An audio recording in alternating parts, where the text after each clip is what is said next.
والتين أعوذ بالله من الشيطان الرجيم بسم الله الرحمن الرحيم يوم ندعو كل أناس بإمامهم إن الله وملائكته يصلون على النبي يا أيها الذين آمنوا صلوا عليه وسلموا تسليما اللهم صل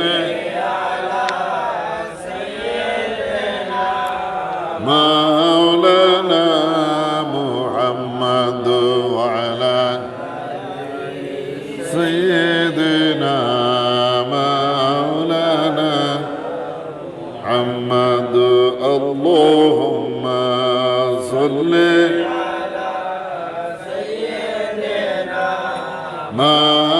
مولانا محمد وعلى سيدنا محمد اللهم صل سيدنا مولانا محمد وعلى آل سيدنا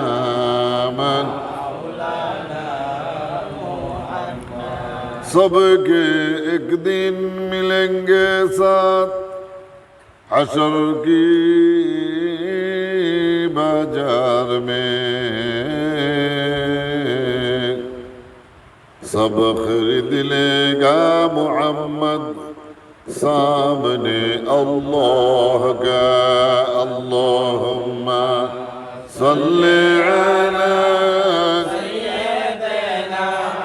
مولانا محمد وعلى سيدنا محمد اللهم صل على سيدنا مولانا محمد وعلى سيدنا أما بعد محترم حاضرين السلام عليكم ورحمة الله تعالى وبركاته সর্বপ্রথম কালামে মাজিদ থেকে আপনাদের সামনে ছোট্ট একখানা আয়াতে কারিমা আমি তেলাওয়াত করেছি আল্লাহ সুবহানাহু ওয়া তাআলা ইরশাদ করেন ইয়াওমা নাদউ কুল্লা উনাসিম বিইমামিহিম সেই দিন আমি সমস্ত মানুষদেরকে তাদের নিজ নিজ ইমামের সঙ্গে ডাকব দুনিয়ার প্রত্যেকটা মানুষকেই তাদের নিজের ইমামের সঙ্গে ডাকা হবে হাসরের ময়দানে আল্লাহ রাব্বুল আলামিন ইরশাদ করেন এখন ইমাম কাদেরকে বলা হয় ইমাম হলো সরদার নেতা এই ইমামগণ একটা মতাদর্শ প্রতিষ্ঠা করে থাকেন তাদের জ্ঞান অনুযায়ী এলেম অনুযায়ী এই পৃথিবীর মধ্যে মানুষ বিভিন্ন প্রকারের মানুষ রয়েছে এক কথায় একদল মানুষের নাম মুমিন। মুমিনের বিপরীত শব্দ হলো কমিন। কমিন বলা হয় ওই ধরনের মানুষদেরকে মানুষ হিসেবে যে কাজ তার করা দরকার এই কাজ সে না করে অন্য আরেকটা কাজ সে করে থাকে। মানুষ হিসেবে যে কাজ তাকে করতে বলা হয়েছে এই কাজ সে না করে যে সকল কাজ করতে নিষেধ করা হয়েছে এই ধরনের কাম কাজ যে সমস্ত লোকেরা করে থাকে এই সমস্ত লোকদেরকে কমিন বলা হয়। আর মুমিন বলা হয় যে সমস্ত লোকেরা আল্লাহ রাব্বুল আলামিনের হুকুম তামিল করে ইমানের সিফত গুণ হলো 7টি। ইমানের গুণ কয়টি? 7টি। 1 নাম্বার আমানতু বিল্লাহি, আমি আল্লাহ তাআলার উপরে ঈমান এনেছি। পরে কি? আমানতু বিল্লাহি ওয়া মালাইকাতিহি। 2 নাম্বার আল্লাহ তাআলার সকল ফেরেশতাদের উপরে আমি ঈমান এনেছি। ওয়া কুতুবিহি, কিতাব অর্থ বই, আর কিতাবের বহু বচন হলো কুতুব। এটা নক্তাবিহীন কাফ, নক্তাওয়ালা কাফ না, নক্তাবিহীন কাফ। এর পিছনে হবে তে, তের পরে বে, ঠিক আছে না? ওয়া কুতুবিহি,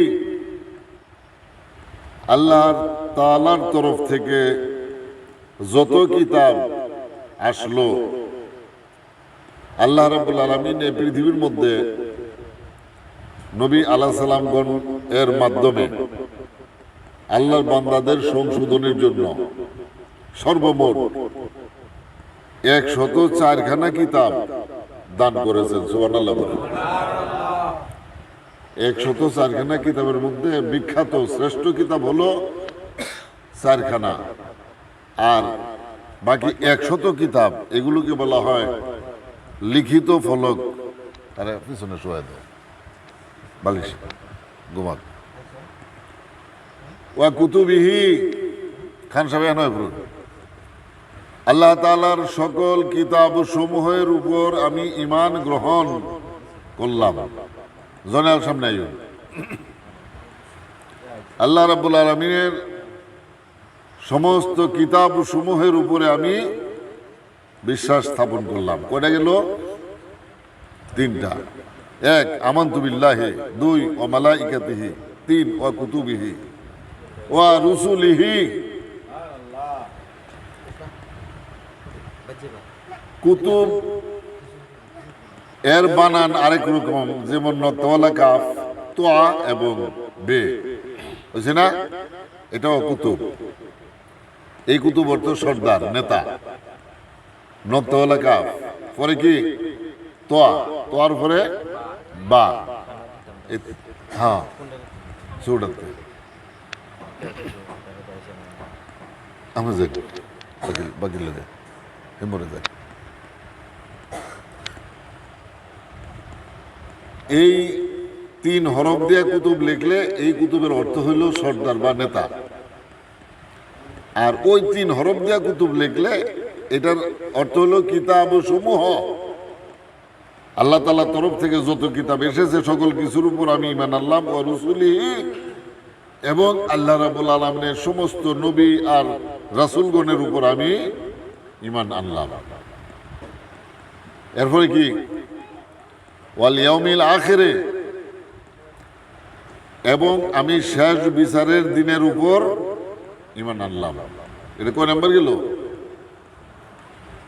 ওয়াল ইয়াউমিল আখির 5 নাম্বার, আমি শেষ বিচারের দিনের উপর ঈমান গ্রহণ করলাম। ওয়াল কদরি খাইরিহি ওয়া শাররিহি মিনাল্লাহি তাআলা, ওয়াল কদরি খাইরিহি ওয়া শাররিহি, ওয়াল কদরি খাইরিহি ওয়া শাররিহি মিনাল্লাহি তাআলা। তকদিরের ভালো আর মন্দ দুটোই আল্লাহ তাআলার তরফ থেকে সাব্যস্ত করা, নির্ধারণ করা। এটা হলো কয় নাম্বার? 6 নাম্বার। ওয়াল বাসি বাদাল মাউত, এই 7 নাম্বার। মৃত্যুর পরে জীবিত হইতে হবে, জিন্দা করা হবে, মৃত্যুর পরে জিন্দা করা হবে। আহলুস সুন্নাত ওয়াল জামাতের আকীদা অনুযায়ী এই 7টি বিষয় হলো ইমানের সিফত। এই 7টি বিষয়ের উপর যারা ইমান গ্রহণ করলো, এই সমস্ত লোকদেরকে মুমিন, ইমানদার বলা হয়। এবং ইমান গ্রহণ করার পরে আল্লাহ সুবহানাহু ওয়া তাআলা যে সকল কাজ করার জন্য আদেশ করেছেন, ওই সমস্ত কামকাজ আল্লাহ ও আল্লাহ রাসূল পাকের হুকুম মোতাবেক ঠিকভাবে আদায় করতেছেন, এই সমস্ত লোকেরাই মুমিন। এর বিপরীত কাজ যে সমস্ত লোকেরা করে, ওই সমস্ত লোকেরা হচ্ছে মুমিন। এখন আমাদের আহলুস সুন্নাত ওয়াল জামাতের আকীদা, ইমানের সিফত 7টি। সর্বশ্রেষ্ঠটার নাম কি? বাসে বাদাল মাউত। এই পৃথিবীর মধ্যে এমন একদল মানুষ আছে যারা নামাজ রোজা করে, ওযু গোসল করে, এরা ইমানের 7 সিফত থেকে একটাকে বাদ দিয়ে দিল। বাসে বাদাল মাউতকে তারা কি করলো? বাদ দিয়ে দিল। মৃত্যুর পরে জিন্দা করা হবে, এটাকে তারা বাদ দিয়ে 6টা বানাইল। এই মতবাদ যে কায়েম করলো, ওই লোকটাকে বলা হয় ইমাম। আর ওই ইমামের অনুসারী যারা, এই মতবাদ যারা গ্রহণ করলো, এদেরকে বলা হয় মুকাল্লিদ। এই ধরনের। তারপরে ধরুন আল্লাহ রাসূল পাক সাল্লাল্লাহু তাআলা আলাইহি সাল্লাম আর সাহাবায়ে কেরাম, তারা উম্মতের জন্য তারা প্রত্যেকেই নক্ষত্র সাদৃশ্য। আসহাবী কান নুজুম মান ইক্তাদাইতুম ইহতাদাইতুম। আমার সাহাবীগণ তারকা সাদৃশ্য, তাদের যে কোনো একজনের অনুসরণ তোমরা করো, হেদায়েত প্রাপ্ত হবে। আল্লাহ রাসূল পাকের সাহাবীগণ প্রত্যেকে একজন মুজতাহিদ ইমাম। আল্লাহ রাসূল পাকের সাহাবীগণ মুজতাহিদ, গবেষক, এই শরীয়ত ব্যবস্থার ভিতরে ইমাম। একজন মুজতাহিদ আর একজন মুজতাহিদের মুকাল্লিদ হওয়া দুরুস্ত নাই। মুজতাহিদ যদি ইজতিহাদ করে ভুল করে বসেন, তিনি একটি সওয়াব পাবেন। আর যদি সঠিক সিদ্ধান্তে উপনীত হইতে পারেন, তাহলে 2টি সওয়াব পাওয়া যাবে। এই মুজতাহিদগণের ভিতরে অনেক মতবিরোধ ছিল। এটা শুধু তাদের নিজেদের জন্য খাস, তারা উম্মতের জন্য পথ প্রদর্শক।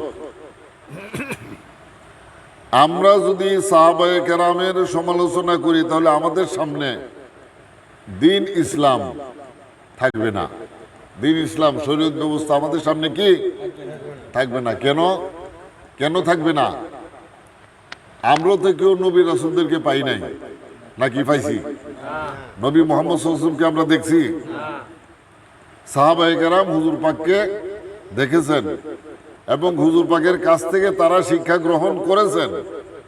আল্লাহ রাসূল পাকের কাছ থেকে শিক্ষা গ্রহণ করে ওই শিক্ষা তারা সংরক্ষণ করেছেন।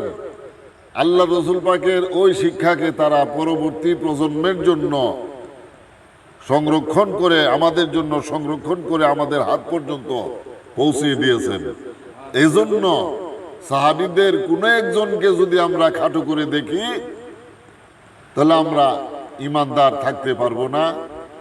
আর ইমানদার যদি আমরা থাকতে না পারি তাহলে আমাদের এই নামাজ রোজা হজ জাকাতের কোনো মূল্য আল্লাহ তাআলার দরবারে নাই। এই শরীয়তের ভিতরে যে সমস্ত লোকেরা বিভিন্ন প্রকারের মতবাদের সৃষ্টি করলো,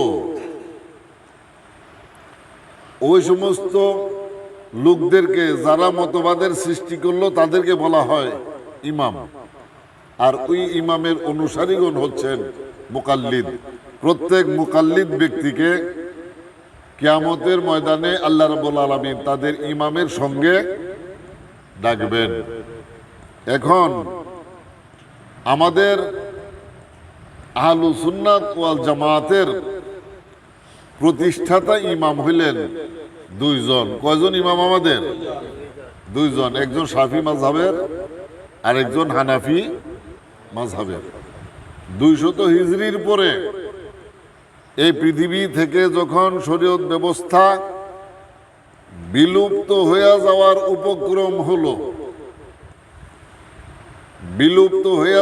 উপক্রম হলো, সাহাবায়ে কেরামদেরকে এই পৃথিবীর মানুষেরা বিভিন্ন অজুহাতে দোষারোপ করতে থাকলো এবং এই শরীয়তের ভিতরে তারা বিভিন্ন প্রকারের বাতিল মতবাদ ঢুকায় দিয়া শরীয়ত ব্যবস্থাকে কলুষিত করলো। ওই সময়ের মধ্যে এই সমস্ত বাতিল পণ্ডিতদের মোকাবেলায় দুইজন মানুষ সমসাময়িককালে, ইমাম আবুল মনসুর মাতুরিদি, তিনি ছিলেন হানাফি মাযহাবের মানুষ। ইমাম আবুল মনসুর মাতুরিদি, আরেকজন হচ্ছেন ইমাম আবুল হাসান আল আশআরি, তিনি ছিলেন শাফি মাযহাবের। ইমাম আবুল হাসান আল আশআরি রাদিয়াল্লাহু তাআলা আনহু, এই দুইজন ইমাম আকীদাগত, বিশ্বাসগত যত ধরনের ফাসাদ এই শরীয়তের ভিতরে ছিল তারা সমাধান করে আহলুস সুন্নাত ওয়াল জামাত নামে একটা জামাত, একটা সংগঠন তারা কায়েম করেছেন। যেই সংগঠন, যে জামাত আল্লাহ রাসূল পাকের সাহাবায়ে কেরামের অনুসরণে রাসূল পাক সাল্লাল্লাহু তাআলা আলাইহি সাল্লাম যে শরীয়ত ব্যবস্থা দিয়ে গেলেন, ওই শরীয়ত ব্যবস্থাকে আল্লাহ রাসূল পাক সাল্লাল্লাহু তাআলা আলাইহি সাল্লামের সাহাবায়ে কেরামের মতাদর্শ অনুযায়ী তারা আহলুস সুন্নাত ওয়াল জামাত কায়েম করেছিলেন। এই দুইজন ইমাম, তারা দুইজন সারা বিশ্বের সকল সুন্নিদের ইমাম। তারা দুইজন, একজন শাফি মাযহাবের আর একজন হানাফি মাযহাবের। আমরা কেউ রাসূল পাককে দেখি নাই, আমরা কেউ রাসূল পাকের জবান থেকে কোনো বক্তব্য কথা আমরা শুনি নাই। সাহাবায়ে কেরাম হুজুর পাকের খেদমতে থেকেছেন, হুজুর পাকের খেদমতে থেকে তার কথাবার্তা তারা শুনেছেন, এগুলো তারা সংরক্ষণ করেছেন, আর ওই কথাগুলো তারা আমাদের পর্যন্ত পৌঁছে দিয়েছেন। এজন্য সাহাবীগণ প্রত্যেকেই এক একজন আমাদের জন্য নক্ষত্র সাদৃশ্য। আল্লাহ রাসূল পাক সাল্লাল্লাহু তাআলা আলাইহি সাল্লামের সাহাবায়ে কেরামের মধ্যে সকলের মর্যাদা সমান ছিল না। পুরুষদের মধ্যে সবচেয়ে বড় মুহাদ্দিস সাহাবী ছিলেন হযরত আবু হুরায়রা রাদিয়াল্লাহু তাআলা আনহু। মহিলাদের মধ্যে সবচেয়ে বড় মুহাদ্দিস ইমাম ছিলেন হযরত মা আয়েশা সিদ্দিকা রাদিয়াল্লাহু তাআলা আনহা। মহিলাদের মধ্যে ফ্যান আনা দরকার আছে নাকি? আনোয়ার কই? আনোয়ার আছে না? মা আয়েশা সিদ্দিকা রাদিয়াল্লাহু তাআলা আনহা, মা আয়েশা সিদ্দিকা রাদিয়াল্লাহু তাআলা আনহা থাকবা বাতি জানলাম না। মা আয়েশা সিদ্দিকা রাদিয়াল্লাহু তাআলা আনহা মহিলাদের মধ্যে সবচেয়ে বড় মুহাদ্দিস ইমাম ছিলেন। আল্লাহ রাসূল পাকের সাহাবায়ে কেরামের মধ্যে হযরত আবু হুরায়রা রাদিয়াল্লাহু তাআলা আনহু, তার ইসলামী বয়স ছিল মাত্র 3 বা 3.5 বছর। তাহলে 23 বছর পর্যন্ত অনেক সাহাবী হুজুর পাকের সঙ্গে থেকেছেন, বড় মুহাদ্দিস তারা কেউ হইতে পারেন নাই। এই মাত্র 3 বছর বয়সের সাহাবী, তিনি ইসলাম গ্রহণ করার 3 বা 3.5 বছর পর হুজুর পাক দুনিয়া থেকে বিদায় নিয়েছেন। অথচ এই তিনি আবু হুরায়রা রাদিয়াল্লাহু তাআলা আনহু সবচেয়ে বড় মুহাদ্দিস ইমাম হয়ে গেলেন। এই আল্লাহর কোরআন শরীফের শিক্ষাকে সবচাইতে সুন্দরভাবে হুজুর পাক সাল্লাল্লাহু আলাইহি ওয়াসাল্লামের পরে আব্দুল্লাহ ইবনে আব্বাস রাদিয়াল্লাহু তাআলা আনহু আল্লাহর কোরআন সবচাইতে সুন্দরভাবে তিনি শিক্ষা গ্রহণ করেছিলেন। যখন সূরা নসর নাজিল হলো, কোন সূরা? নসর। ইযা জাআ নাসরুল্লাহি ওয়াল ফাতহ ওয়া রাআইতান নাস ইয়াদখুলুনা ফি দীনিল্লাহি আফওয়াজা। এই সূরা তো মোটামুটি ব্যক্তি জানে, ঠিক কইলাম নাকি? যখন আল্লাহ রাব্বুল আলামিনের সাহায্য আসলো, আল্লাহ রাব্বুল আলামিনের তরফ থেকে যখন বিজয় আসলো, ওয়া রাআইতান নাস, তখন আপনি দেখলেন হে নবী মুহাম্মদ সাল্লাল্লাহু তাআলা আলাইহি সাল্লাম, ইয়াদখুলুনা ফি দীনিল্লাহি আফওয়াজা, দলে দলে মানুষ আল্লাহর দ্বীনের দিকে ধাবিত হইতেছে, দলে দলে মানুষেরা কালমা গ্রহণ করতেছে, আমার হুজুর পাকের নবুয়াতকে স্বীকার করে নিতেছে, এক আল্লাহর ইবাদতের মধ্যে মশগুল হয়ে যাইতেছে, দলে দলে, একজন দুইজন না। এই সূরা নাজিল হওয়ার পরে সমস্ত সাহাবায়ে কেরাম খুব খুশি হইলেন। আব্দুল্লাহ ইবনে আব্বাস রাদিয়াল্লাহু তাআলা আনহু এই সূরা শুনে তিনি খুশি হওয়ার পরিবর্তে তিনি বেজার হয়ে গেলেন। কি হইলেন? তিনি বেজার হয়ে গেলেন। তিনি কান্নাকাটি করতেছেন এই সূরা শোনার পরে। সাহাবায়ে কেরাম কিছু লোক জিজ্ঞাসা করলো, তোমার কাঁদার কারণ কি, কেন কাঁদতেছ? এই সূরা নাজিল হয়েছে তাই বলে আমি কাঁদতেছি। আরে তো খুশি হওয়ার কথা, তুমি বেজার হইলা যে? আব্দুল্লাহ ইবনে আব্বাস রাদিয়াল্লাহু তাআলা আনহু কয় যে এটা খুশির কোনো সংবাদ না, এটা বেজার হওয়ারই কথা। কেন? যে এই সূরা নাজিল হওয়ার পর থেকে বোঝা গেল আল্লাহ রাব্বুল আলামিন নবী মুহাম্মদ সাল্লাল্লাহু তাআলা আলাইহি সাল্লামের সময় পৃথিবীর মধ্যে শেষ করে দিয়েছেন, তিনি আর এখানে থাকবেন না। আমার হুজুর পাকের সময় পৃথিবীর মধ্যে শেষ হয়ে গিয়েছে, এখন হুজুর পাক যে আমাদেরকে ফেলে চলে যাবেন, আমি এজন্য কাঁদতেছি। মুরব্বী সাহাবীরা কয়েকজন তাকে ধরলো, দইরা হুজুর পাকের খেদমতে নিয়ে হাজির করলো। হাজির করার পরে তিনি ছিলেন হুজুর পাকের ভাই আব্দুল্লাহ ইবনে আব্বাস। হুজুর পাকের কি ছিলেন? তিনি ভাই। হযরত আলী রাদিয়াল্লাহু আনহু মতো, আলীও তো হুজুর পাকের ভাই। আলীর বাবা, আব্দুল্লাহর বাবা, আমার হুজুরের বাবা, তারা তিনজন কি আপন ভাই। আবু তালেব, আব্দুল্লাহ, আব্বাস, তারা তিনজন আব্দুল মুতালিবের সন্তান, হুজুর পাকের চাচা তারা। এই হিসেবে আব্বাসের ছেলে হুজুর পাকের চাচাতো ভাই। নিয়ে গেল তাকে, বলল সাহাবায়ে কেরাম, ইয়া রাসূলুল্লাহ, জিজ্ঞেস করেন তাকে এই সূরা শোনার পরে সে কাঁদতেছে কেন। হুজুর পাক কারণ জানতেছিলেন, তুমি কেন কাঁদলে? তখন তিনি কান্না সংবরণ করে আমার হুজুর পাক সাল্লাল্লাহু আলাইহি সাল্লামের কাছে পেশ করলেন, ইয়া রাসূলুল্লাহ, এই দুনিয়া থেকে আপনার চলে যাওয়ার সময় খুব কাছাকাছি এসে গিয়েছে। এই সূরার মধ্যে তারই প্রমাণ আমি পেয়েছি, যে কারণে আমি কাঁদতেছি। আল্লাহ রাসূল বললেন যে তুমি ঠিকই বলেছো। সুবহানাল্লাহ বলেন। তাহলে বোঝা গেল তিনি বাচ্চা মানুষ হইলেও আল্লাহর কোরআন সকলের চেয়ে বেশি বুঝেছেন। তিনি ঠিক এরকম আল্লাহ রাসূল পাকের সাহাবায়ে কেরামের মধ্যে সবচেয়ে বড় মুফতি, ফতোয়া দানকারী ছিলেন আব্দুল্লাহ ইবনে মাসউদ রাদিয়াল্লাহু তাআলা আনহু। এক একজন সাহাবী এক এক রকমের মর্যাদায়, এক এক রকমের এলেমে উচ্চ মর্যাদা লাভ করেছিলেন, সর্বোচ্চ সার্টিফিকেট তারা লাভ করেছিলেন। এই আব্দুল্লাহ ইবনে মাসউদ রাদিয়াল্লাহু তাআলা আনহু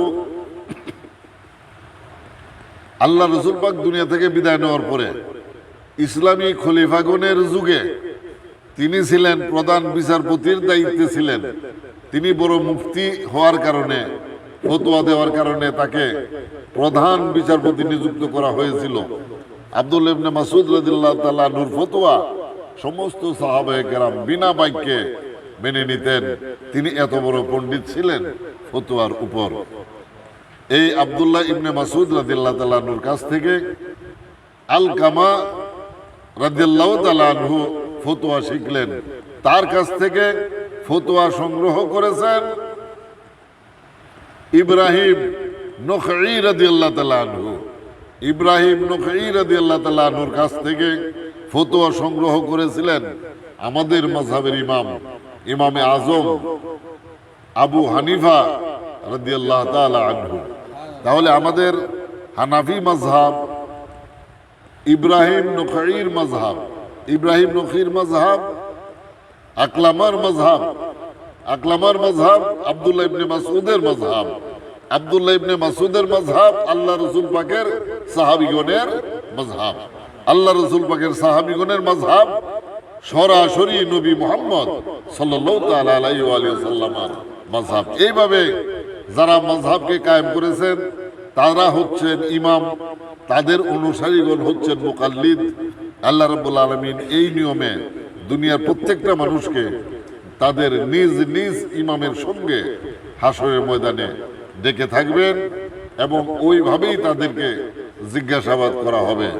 যে সমস্ত লোকেরা ইমাম মানতে রাজি নয়, এমন একদল মানুষ পৃথিবীতে এখনো আছে, তারা ইমাম বুঝে না, তারা নিজেদেরকে পরিচয় দেয় আমরা আহলে হাদিস, আমরা সালাফি, এই বলে তারা পরিচয় দেয়। কোনো ইমাম তারা মানে না। ইমাম আহলে সুন্নাত আলা হযরত আহমদ রেজা খান ফাজিলে বেরেলী রাদিয়াল্লাহু তাআলা আনহু বলেছেন, যার কোনো ইমাম নাই, যার কোনো পীর নাই, তার পীর শয়তান। মান লাইসা লাহু শাইখ শাইখুহু শয়তান। ওই দিন ওই লোকদেরকে যারা হাক্কানি ইমামগণকে মানবেন না, ওই সমস্ত লোকদেরকে ওই দিন হাসরের ময়দানে তাদের ইমাম হবে শয়তান, আর ওই শয়তানের সঙ্গেই আল্লাহ রাব্বুল আলামিন ওদেরকে হাসরের ময়দানে ডাকবেন। আমাদের ইমাম হচ্ছেন গৌসে পাক আব্দুল কাদের জিলানী রাদিয়াল্লাহু তাআলা আনহু। আমাদেরকে গৌসে পাকের সঙ্গেই ডাকা হবে।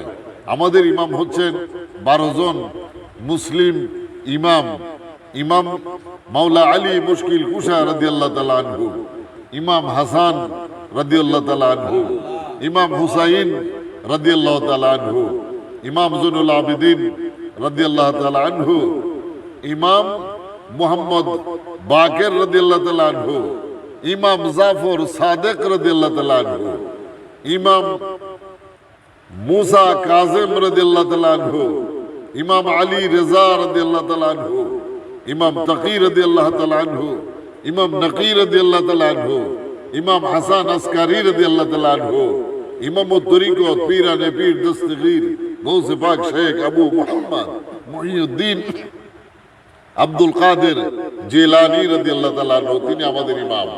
আমাদের ইমাম সাহেবের সঙ্গে আল্লাহ রাব্বুল আলামিন আমাদেরকে হাসরের ময়দানে আহ্বান করবেন।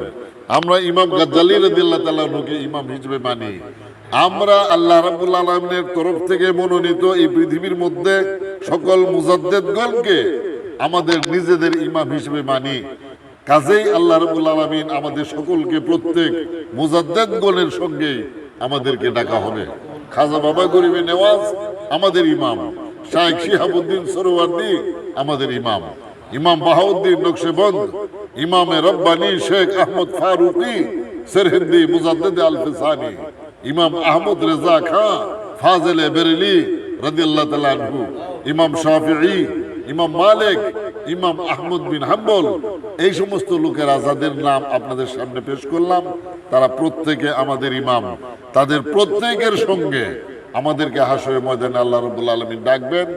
আর এমন প্রত্যেক ইমাম আল্লাহ রাব্বুল আলামিনের তরফ থেকে মনোনয়ন প্রাপ্ত, কারণ আল্লাহ রাব্বুল আলামিন হুজুর পাক সাল্লাল্লাহু তাআলা আলাইহি সাল্লামকে যে নবুয়ত দান করেছেন, এই নবুয়তের খেলাফত আমার নবী মুহাম্মদ সাল্লাল্লাহু তাআলা আলাইহি সাল্লাম গাদিরে কওমের মধ্যে বিদায় হজ্জের পর হজ শেষ করে মদিনা শরীফ ফিরে যাওয়ার পথে গাদিরে কওমে সমস্ত লক্ষাধিক সাহাবীদের সামনে সাইয়েদনা ইমাম মাওলা আলী মুশকিল কুশা রাদিয়াল্লাহু তাআলা আনহুকে ইমামতের খেলাফত দান করেছিলেন।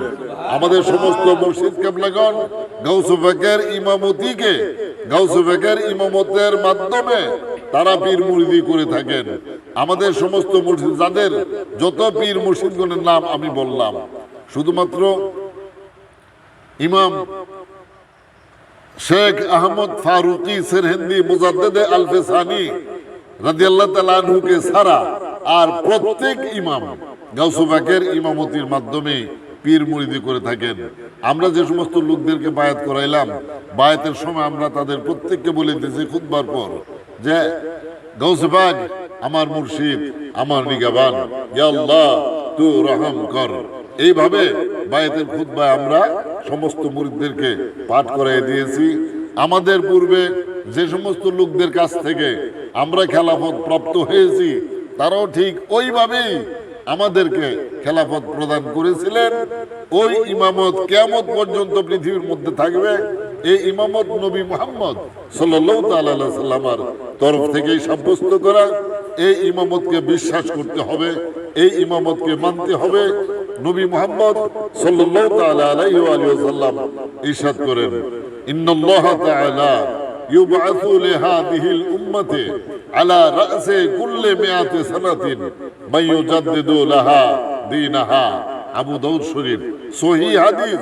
হাদিসকে বাতিল বলতে পারে এমন কোন মৌলবী চাঁদ সূর্যের নিচে জন্মগ্রহণ করে নাই। আমার হুজুর পাক সাল্লাল্লাহু তাআলা আলাইহি ওয়া আলিহি ওয়াসাল্লামের এই হাদিস মোতাবেক এ পর্যন্ত এই পৃথিবীর মধ্যে 15 জন মুজাদ্দিদ এসেছেন। আল্লাহ রাসূল পাকের হাদিস মোতাবেক এই 15 জন মুজাদ্দিদের মধ্যে একজনও বাদ নয়। এই 15 জন মুজাদ্দিদ সকলে আমাদের ইমাম। 15 জন মুজাদ্দিদ তারা প্রত্যেকেই আমাদের কি ইমাম। আমরা তাদের প্রত্যেকের ইমামতকে স্বীকার করে নিয়েছি, বিশ্বাস করে নিয়েছি। তাদের আকীদা অনুযায়ী আমরা নামাজ, রোজা, হজ, যাকাত, ওযু, গোসল করব। যখন আমরা এগুলো করব তাদের তরিকা, দেখানো তরিকা অনুযায়ী, তখন আমরা ফরিকে নাজিয়া আহলুস সুন্নাত ওয়াল জামাতের অন্তর্ভুক্ত হইতে পারবো।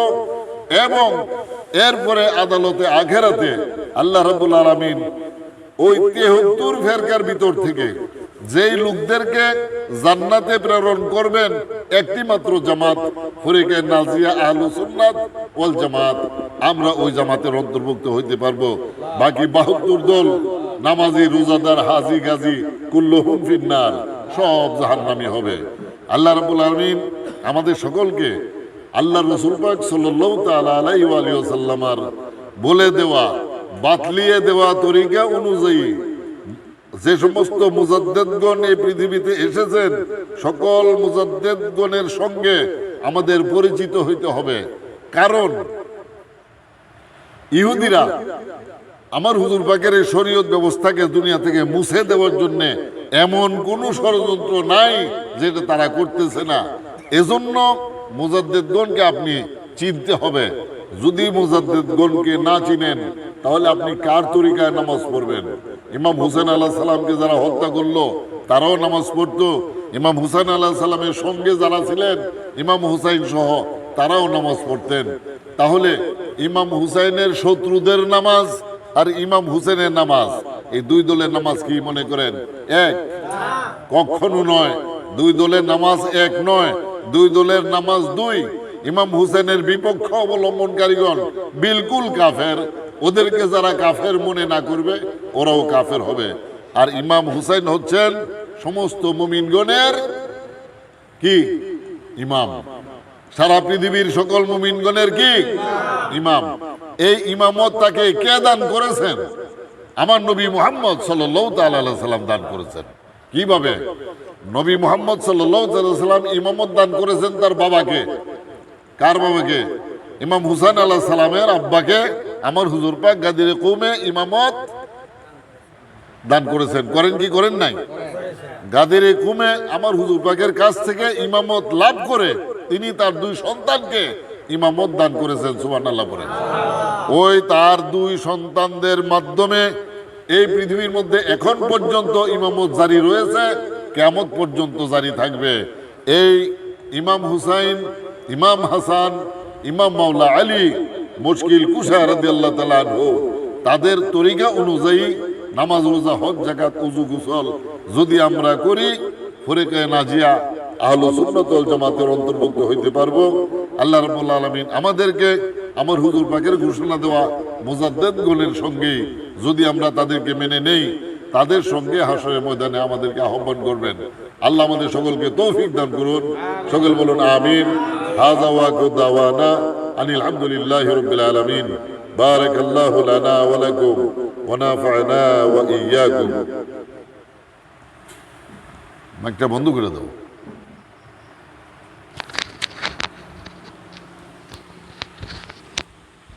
আনোয়ার